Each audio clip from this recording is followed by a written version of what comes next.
ಈಗ ಧರ್ಮ ಅನ್ನೋದನ್ನು ಸಾಮಾನ್ಯ ಜನರ ಗ್ರಹಿಕೆಯಲ್ಲಿ ಧರ್ಮ ಅದರ ಮಾರ್ಗ ಹೇಗೆ ನಾವು ಅನುಸರಿಸಬೇಕು ಅನ್ನೋದಕ್ಕೆ ರೆಫರೆನ್ಸು ಗುರುಗಳ ಹತ್ರ ಹೋಗ್ತೀವಿ. ಗುರುಗಳಿಗೂ ಮೀರಿ ಏನಾದರೂ ತಿಳ್ಕೊಳ್ಬೇಕು ಅಂದರೆ ಸ್ಮೃತಿಗಳು ಅಥವಾ ಕೃತಿಗಳ ರೆಫರೆನ್ಸನ್ನು ತಗೊಳ್ತೀವಿ. ಆದರೆ ಈ ಸ್ಮೃತಿಗಳು ಕಾಲಾನುಸಾರಕ್ಕೆ ಬದಲಾವಣೆಯನ್ನು ಒಪ್ಪಿಕೊಳ್ಳುವ ಪದ್ಧತಿ ಇದೆಯಾ? ಯಾಕಂದರೆ ಕೆಲವೊಂದಷ್ಟು ಧರ್ಮ ಗ್ರಂಥಗಳಲ್ಲಿ ಯಾವುದೋ ಕಾಲದಲ್ಲಿ ಹೇಳಲಾಗಿದೆ ಅಂಥೇಳಿ ಈಗಿನ ಕಾಲಕ್ಕೂ ಕೂಡ ಅದನ್ನೇ ಅನ್ವಯಿಸಬೇಕು, ಅನ್ವಯ ಮಾಡೋದೇ ಧರ್ಮ ಅಂಥೇಳಿ ಕೆಲವರು ವಾದ ಮಾಡೋದಿದೆ.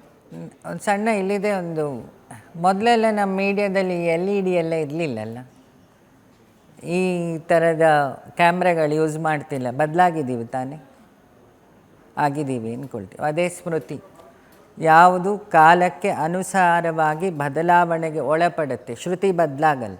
ಶ್ರುತಿ ಸ್ಮೃತಿ ಪುರಾಣಾನಾಂ ಆಲಯ ಕರುಣಾಲಯ. ಶ್ರುತಿ ಅಂತ ಹೇಳಿದರೆ ಭಗವಂತನಿಂದ ಬ್ರಹ್ಮನಿಗೆ ಹೇಳಲ್ಪಡ್ತು, ಯಾರು ಕ್ರಿಯೇಷನ್ ಜವಾಬ್ದಾರಿಯಲ್ಲಿದ್ದ ಅವನಿಗೆ. ಮನುವಿಗೆ ಏನು ಹೇಳ್ದ? ಯಾರು ಕ್ರಿಯೇಟರೇ ಬದಲಾಗ್ತಿರ್ತಾನೆ. ಒಂದು ಮನ್ವಂತರ ಅನ್ನೋದು ಅದಕ್ಕೆ. ಕ್ಯಾಲೆಂಡ್ರಲ್ಲಿ ಬದಲು ಮಾಡ್ತೀವಲ್ಲ ನಾವು, ಈಗ ನಾಡ್ದು ಹೊಸ ವರ್ಷ ಅಂತ, ಹಳೆ ಬಟ್ಟೆ ಹಾಕ್ತೀವೋ ಹೊಸ ಬಟ್ಟೆ ಹಾಕ್ತೀವ ಅಲ್ವಾ? ಹೊಸ ಬಟ್ಟೆ ಹಾಕ್ತೀವಿ. ಹಾಗೆ ನಮ್ಮ ಚಿಂತನೆಗಳಲ್ಲೂ ಬದಲು ಮಾಡ್ತಾ ಹೋಗಬೇಕು.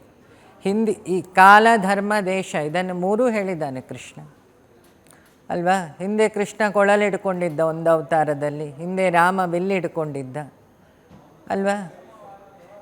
ಈಗ ಚೇಂಜ್ ಮಾಡ್ತಾ ಈ ನೆಕ್ಸ್ಟ್ ಅವತಾರಕ್ಕೆ ಅವನು ಹಾಗೇ ಬರ್ತಾನೆ.